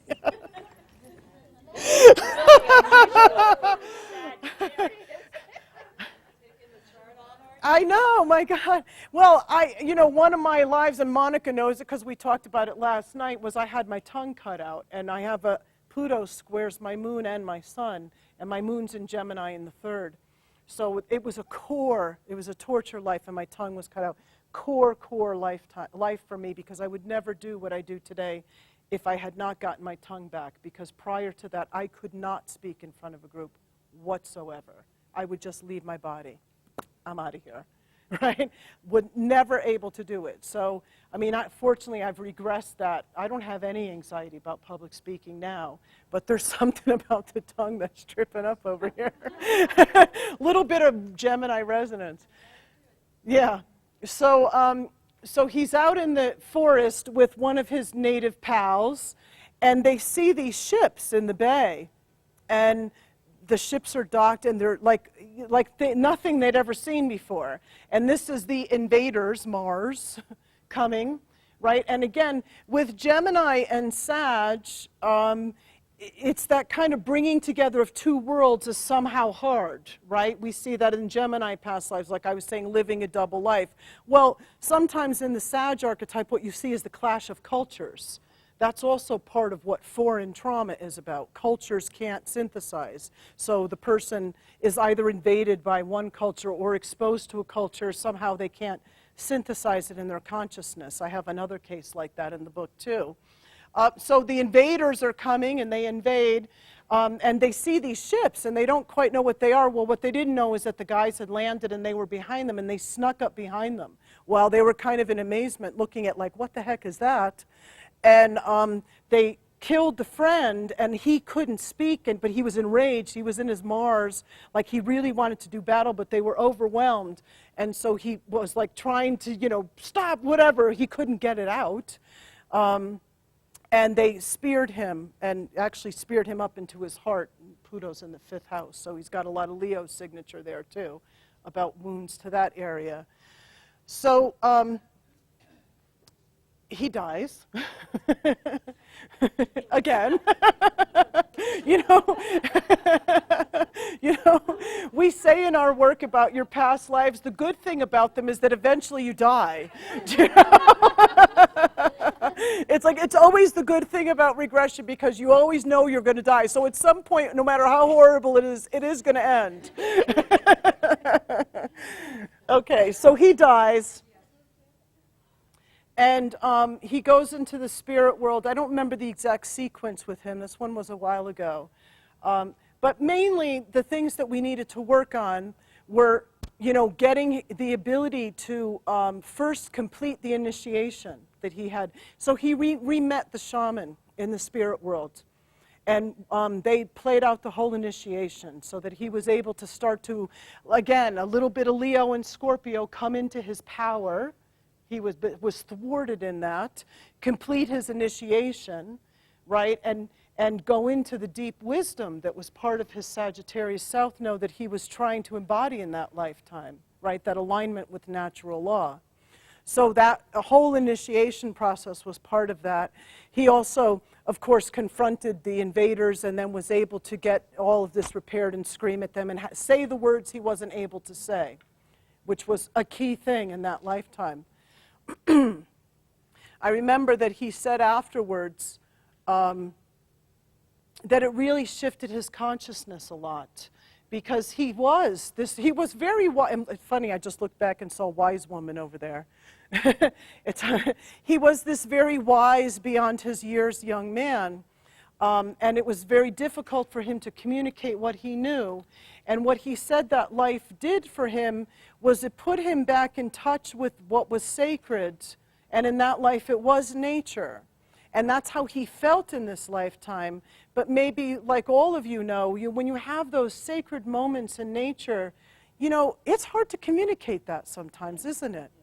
Or it just never comes out. It's like, yesterday I was sitting out by the pool and this yellow and black butterfly, it was like beelined for me. I'm just sitting there, and it came over the wall, and it was like, oh, there she is. And it came like right for me, like, broop, and landed on me, and I just burst into tears. And it was just so beautiful, But you communicate that and you could feel it, but there's something that gets lost in the translation, right? Those experiences, those profound sacred moments, they're just hard to communicate. Well, he hadn't really been able to get any of that out prior to this. And he said that reconnecting with that and completing his initiation started to facilitate that for him, that he was able to start to put into words. And this is part of, Jeffrey talks about this. The Gemini-Sag axis is the left brain, right brain. So Gemini is that mercurial, logical, linear, A equals B equals C. And Sag is, I just know what I know without knowing how I know it. It's the intuitive right brain.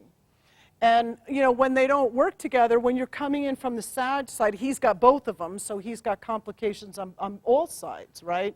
So there's the linear brain that maybe needs to slow down and become part of the, he needs to order the thinking better to contain the wisdom. And that was part of what he was bringing together. These big concepts, the Sagittarian picture needs to find a way to get clothed in the Gemini communication, right? And that's part of what the quandary is between our right brain, left brain. In his case, quite profound there. So he said, that regression really helped him in finding the words and being able to be in his wisdom, and also honoring that and recognizing that. Yes? Did he choose his retrograde Mercury? Well, yeah. To make sure that he completed that Yeah, process really. his lifetime? Yeah. Well, in evolutionary astrology, retrograde archetypes are individuating archetypes. They're associated with the archetype of Uranus. So when something's retrograde, it means you're supposed to do it your own way. You do that planet your own way. You liberate from something from that archetype. So in his thing, yes, Mercury retrograde certainly does complicate the whole signature, But at the same time, it's a liberating signature. It's saying, find your own words. Do it your way, right? Yeah, I had retrograde Mercury till I was 17, and I couldn't speak. Yeah, there you go. Yeah. Well, I guess she's saying by well, you have it natally. I have it natally, and it turned direct until I was 17. By progression. Yeah. Yeah. But you still have it. She still has it natally.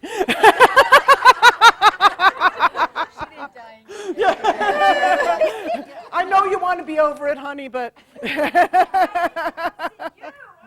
I know. Only kidding.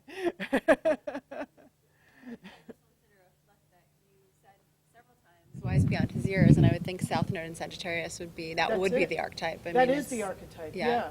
Yeah, and I mean that's the whole thing. The quandary for the South Node in Sag or the Pluto in Sag person or whatever, ninth house, is that they do have just this big knowing, and then trying to find out how to communicate it, how to put it into words. That's the Gemini polarity. How to get it out. Jeffrey also says that people with that Sagittarian karmic signature often have spent many lives in Asian cultures.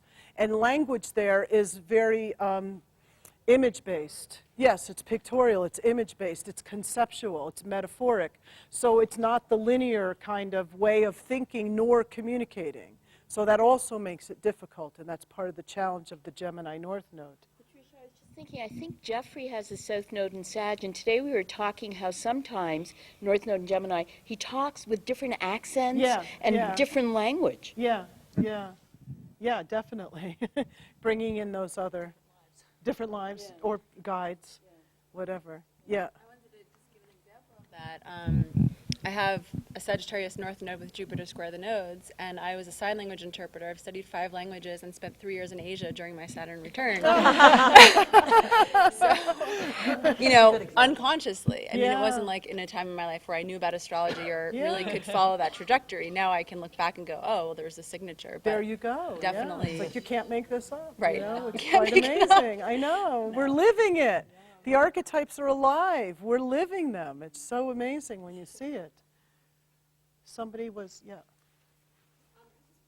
to this chart, but just more general too, do you find that when you're working with somebody, there's a correspondence with the transit they're having and how that shifts for them? So like, depending on when you worked with them, was he having Saturn cross this Virgo, this Mercury Sun conjunction, if it was in the last few years, that would then maybe add some structure in his ability to form his thoughts? Oh, it does. And my Capricorn case that you'll see tomorrow will be the first case I'll put up, has got a whole thing about transits and releasing karma. I mean, I had that in the Cancer case where she was having the transiting Uranus square the nodes. And it was a whole release, a liberation from a pattern, and she also had it in the composite chart with her mother, and they were both liberating from some kind of savior, thing. So yeah, absolutely, the release of karma by transits is quite potent. Now, what about that? Sorry, I'm so sorry. I know I know you're sensitive. I feel it. What about the Pluto squaring these? My husband has the Pluto squaring this Gemini Sag. Pluto and Virgo squaring the Gemini Sag nodes. Well, he's got the same kind of thing. When Pluto squares the nodes, it just makes it more life or death. It's like more dire. The last woman's case that I put up, or the Libra. Thank you. No, the Libra case that I put up was Pluto square the nodes. And what I didn't mention in there, it is in the book about when Pluto squares the nodes, there is this feeling, it's a psychological feeling of like you're standing on the edge of the cliff and there's a deep terror about movement in any direction. It's a psychological fear, and that's what I forgot to mention about that woman's case. That added to her stuckness in that pattern. Right? Because it's like when you got Pluto square the nodes, it's like you're at a critical juncture. But the person has, again, it's that integration of this triangle, this tense triangle of energy, and they're so afraid of moving in this, because it feels like life or death. It feels that way. The gravity of the consciousness feels that way. So it's not always, but I'm saying there can be a lot of resistance when Pluto squares the nodes. Would you say that's the same for Pluto conjunct the nodes, or would there be a different? It's different with Pluto on the south node or Pluto on the, we talked about that, yeah. Okay. Planets square the nodes are different than the, Have you found that Pluto square the nodes gets some relief after a certain life transit? well, that's, you mean by a certain cycle or? Second Saturn return. I don't know, have you seen that? The second Saturn return is like, traditionally is like something that releases a karmic hold, be it to planets conjunct the south node or squares. Kim Marie will say something on that. The opportunity is there on that first Saturn return, but many times most souls aren't quite mature enough yet to really take advantage of it. By the time it comes around on that second Saturn return, or even the second Saturn opposition, you know, those squares, there's several times in that second Saturn cycle when you have those harsh aspects transiting Saturn to natal Saturn, you can take advantage of it. And if you haven't gotten it by the second Saturn return, you might be coming back to do it again. And also it depends which node is the resolution node. Yeah. You know the way you put Pluto, Yeah. Whatever planet is squaring the nodes, you look to the left for the resolution node. If it's a south node, You got to do that south node work. There's absolutely, but if it's a north node, then there's another avenue to do, for that resolution, to prevent the skip step from going back and forth. But with Pluto. Pluto. I know. With Pluto, your description just now is really vital for my understanding. I appreciate that. It's because you feel going to the south node or the north node is like stepping off a cliff. Yeah, it either is. way. And that's what I loved about that woman's case, too, because it became literal in her past life. But I know that with Pluto square the node people, they often have that. It's like that tense energy, that any movement, forward or back, feels like jumping off the cliff. Resolution node is dead on, but it still feels like you're going off a cliff. Yeah. Yeah, it's do or die. I mean, but that is Pluto. The bottom line, Pluto is like it's life or death. It's do or die. Yeah, because we're talking about it right now, the other thing that EA has observed is that when you have planets that are transiting in the sky today, make a square to your natal nodes by transit, deal with that planetary issues during that transiting time, or you can come back in a future lifetime with that planet square the nodes. Skip steps.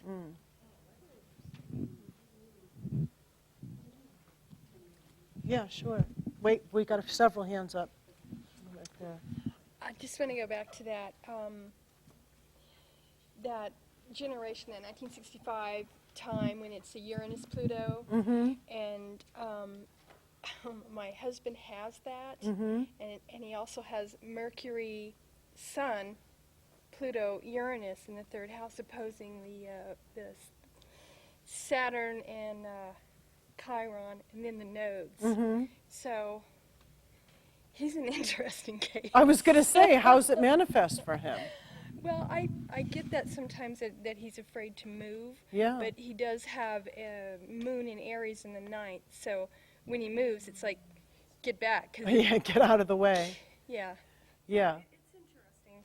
But the movement, when I talk about the movement, it may be that he moves and he does stuff, but it may not. It may be the gravity of it is in the archetypes of the nodes. That might be the real difficult places for him to, or where those fears would come up. I mean, it doesn't mean that they're just like stuck. Period. They can do other things, and with the Aries moon, of course, and that gives him a great energy. Maybe that helps facilitate that Aries. Somebody said that about the Cancer chart that I put up. Oh, he's not here, so I don't need to answer the question. Go ahead. Never mind, move on. I'm just picking up little leftover threads of things. We're doing really great with Gemini Sag energy, right? It's like, yes. Is it okay to go back back to the Scorpio thing? Yeah, yeah. So, why not? So, just because we were talking about Pluto squaring the nodes. Yes. So, North Node for me is in Taurus in the 12th house. As a little kid, Mommy and Daddy, I want to move to the country. You know, I don't want to live in the city. I need to live, I want to move to the country. But when I was in my early 20s, I lived in an ashram for 12 years. And at that time, it was in the 70s, and we were doing these Who Am I intensives, those dyads, right? It was terrifying for me. But that's how I started to do my Scorpio work. I mean, the first time I sat in front of someone and they asked me who I am, I ran. They had to catch me. I couldn't stop running. Yeah. Right? So I wasn't frozen. I was so terrified that I just ran. Yeah. And then I got a job. So I did, it helped me. It saved my life, living in a spiritual community and doing that work. And being devotional and, getting that, accessing divine energy. Yeah, yeah. And then I started taking care of people in a hospital. That was later on in my life.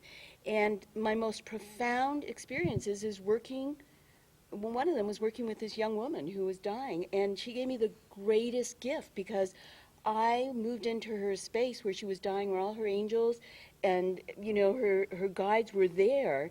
And I understood that fear that I had, and it kind of was like dissipated, right? Because I worked with dying. So there is ways to work with that absolutely terrifying fear. Absolutely. It's all consciousness. I Yeah. mean, you have more you brought more consciousness to the process.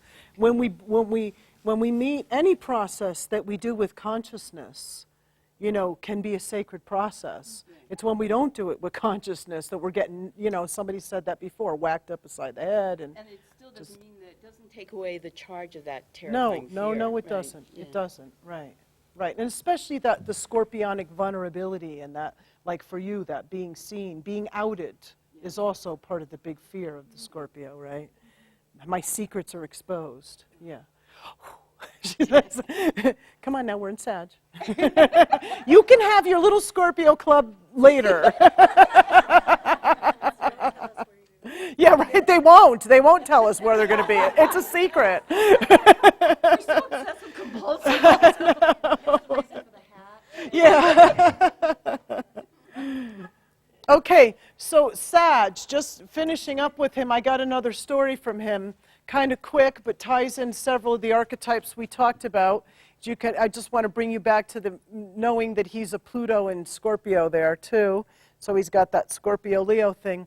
He went back to a priest, very Saggy kind of energy, also 6th, 12th house in Egypt, Scorpio. And he was dedicated to the god Set, but he was dedicated to the darker side of god Set. And he did a lot of ritual magic and whatever, and he was quite power hungry. And it was all about this power. So it was this kind of lower level of, the worship of this deity. And he was very protective of his temple and his power. And it was during a time in Egypt where, and I guess this happened in Egyptian history, the gods sometimes changed. And I don't remember which pharaoh it was that was trying to bring more of a monotheistic. But it was around times like that, where there was pressure upon certain temples, like they were the dying gods, and they didn't want them in the pantheon anymore, and they wanted to bring in different gods, because whatever pharaoh was in power. And so his god was getting kind of attacked, and which is also upping the use of magic to protect the temple and himself and all that stuff. And he got, I think they just invaded the temple and killed him. And so he kind of died, whatever. It's so passé. I know. It's like we say with these Viking lives, oh, ho hum, raping and pillaging. Just another day of raping and pillaging. So he was, again, invaders, right, came and they killed him. And so he died, and he was really quite resistant in the afterlife because he was really in his Sagittarian, my way, and Mars conjunct them, my way is the only way, my God is the only God, right? It was but again, in the Egyptian context, not Christian, which is where we often see that. And he's on the axis, so I'm sure he's got it in there too, because he's got the 6-12 thing, so I'm sure he played it out somewhere in Christianity in his karmic history too. But so, you know, he kind of died with this, and it took a long time to convince him or to try to get him out from this cloud of not only the black magic that had, or the darker magic. I wouldn't say it was black magic. It was this darker magic that had been created. And when we started to kind of separate his own consciousness out from this God's consciousness, which he had kind of fused with, I can't, gosh, it was a while ago, and I can't remember, but I think I started to try to get him to understand the concept between demiurges and the divine, right? Like there's minor deities, and then there's God, right? And so this priest, who was very stuck on his own little version of it, little by little started to open up, and then he did start to see the limitations of power, which is again a Scorpio message of his own deity, and then the limitations of his dogma, right, which is his Scorpio side, and that, you know, just opening up to this, again, that's part of the Sagittarian lesson. When you get into those very dogmatic, my way is the only way, Gemini exists as a polarity to open you up to different ways of viewing things. There's many roads lead to the same path, right? Later in his life, later in his lives, when we met him as the native, he of course had evolved some. But in the Egyptian life, he was pretty stuck in that, you know, in that dogma. So that also shows kind of evolution of a soul through time. Yes? Two questions. First of all, when you're talking about the magic and the dark magic, so would it be a stretch to say, well, it's because the link that Pluto and Scorpio, yeah, which the opposing would be Taurus? I mean, or would you say it's really not seen in the chart? Oh no, it's in the chart. It's Scorpio. It's all the Scorpio. And it's in the 5th house. So he's using it for personal power. Gotcha. Too. I mean, that's a kind of double signature there. And then another kind of more of a DMP question, but when you've got him on the mat and he's like, you know, thinking it's all about, you know, the God that he has, how do you transition that? We yell at them. No. We beat them up more.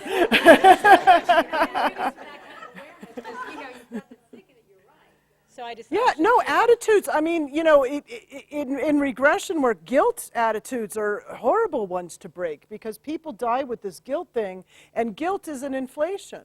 But is he feeling guilty at that point? No, I'm just talking about that as an imprint. Okay. That's a very difficult one.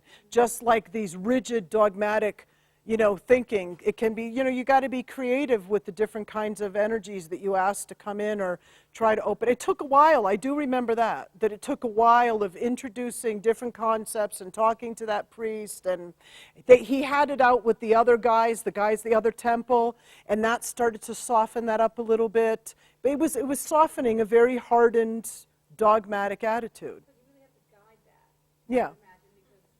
that. Yeah.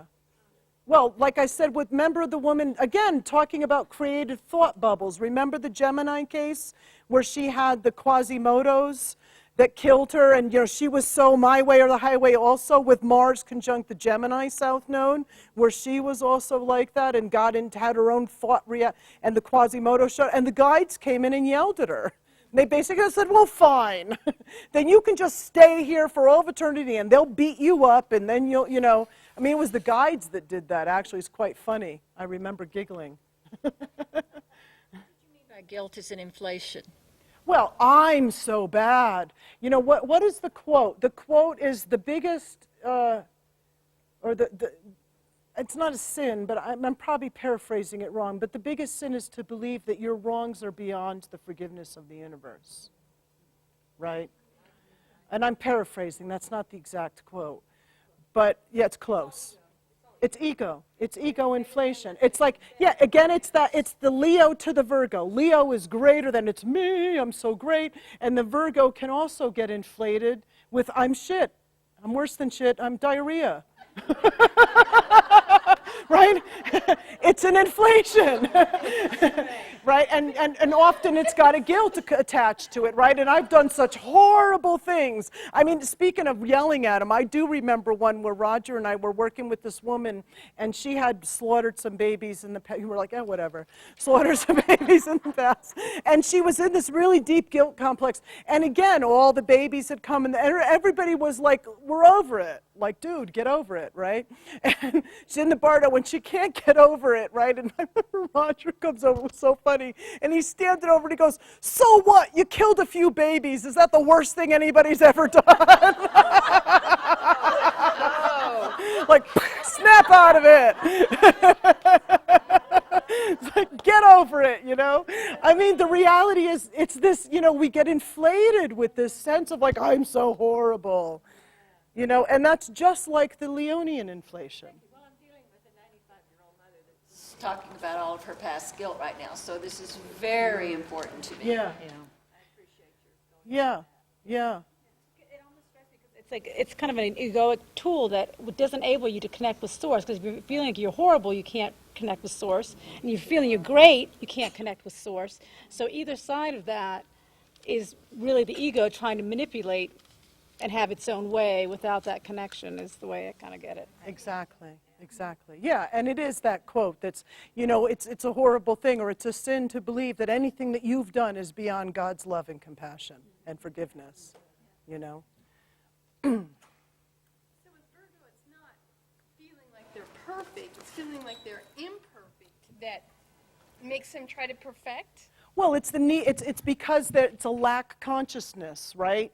You know, Virgo notice you just cleaned the house, right? And your Virgo mom comes home and notices the speck of dust that you missed, not the whole house that you did, right? Just you missed that, right? So it's what's missing. So Virgo consciousness in the desire for perfection, because it is an archetype about perfecting and refining, like I was talking before, that alchemical process of refining by separating out is what part of the Virgo discernment is about, right? That's an empowered form of it.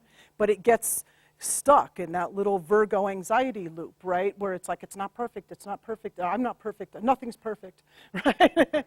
You know, the hyper. He's laughing. Kim Marie, what is he laughing about?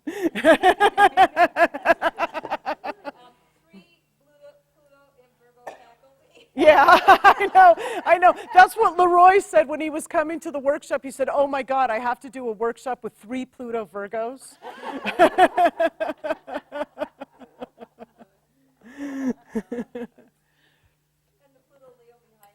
Yeah, of course, right. He's a whole different generation. He's like, I so don't get you guys.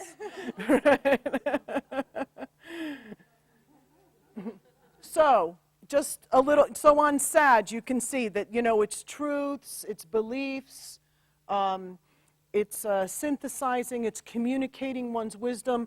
I often see also wounds to intuition and the difficulty of being able to bring one, and doubting one's intuition. That's the huge one, because that's when people flip to the Gemini polarity of being hyper-rational, right? When you see that Gemini in overdrive, right, there's often, you know, some undeveloped Sagittarius or need to develop that Sagittarian side that's going to just let it come through in these whole concepts. But quite frequently when that Gemini's in overdrive, it's because that Sag side's been wounded in the past. They've been persecuted for communicating something, you know, or whatever it was. You know, they had the vision and it got them in trouble or got people in trouble, or, you know, I've had a lot of those cases. They had the vision, they couldn't communicate it and the people got injured, or they did communicate it and they didn't believe them, and whatever, complications about that kind of higher seeing and knowledge. Having one's books destroyed, that was one of mine. I had all my books burned. Heroism is a big part of the Sag archetype, and I won't get into any stories, but I have them in my book. You know, there's, to me, and I write about this in the book, moving from Sag to Capricorn to Aquarius to Pisces. If anybody's familiar with Joseph Campbell and his talking about the hero's journey, I make analogies of the hero's journey starting in Sagittarius, right? Because now we're entering that transpersonal realm. It's the conquering of the personal self. And the journey starts. The call to, what does Campbell call it? The call to something. And I use the Lords of the Rings as an analogy, and Frodo's leaving the Shire is the call to the journey, right? And that's the beginning stage of the hero's journey. And that happens in Sagittarius. You know, that's what your long journeys, right? And I do see that oftentimes, just a little side note, I've often noticed that people with Sag suns or suns in the 9th house or Saturn, they often have missing fathers in some way. Or the father, even if he was present, he wasn't the shaping parent. He was absent in some way. And quite frequently that is because that is their initiation into the hero's journey. Because as Joseph Campbell talks about, in the hero's journey culminates in the Capricorn archetype with what he talks about as at-one-ment with the Father, atonement with the Father. And this is where you start to strip through all your conditioning, and you own your own authority, and you become your own Jedi Master, right? You know what I mean? Under the tutelage of your heavenly fathers, you become the Jedi Master, or you become under the tutelage of Gandalf, you do the great work, right, that you're meant to do, and you master oneself, and that's all in the Capricorn archetype. So the kind of beginning of the journey. So the missing father becomes the shaping parent because he's missing from the psyche, right? So the person who has that kind of energy, I often see it as represented through the Sagittarius archetype. It's because their soul is really wanting to push their individuation through that kind of hero's journey. And they're meant to become their own father. They're meant to create that themselves, not have had an external blueprint. I think that's it.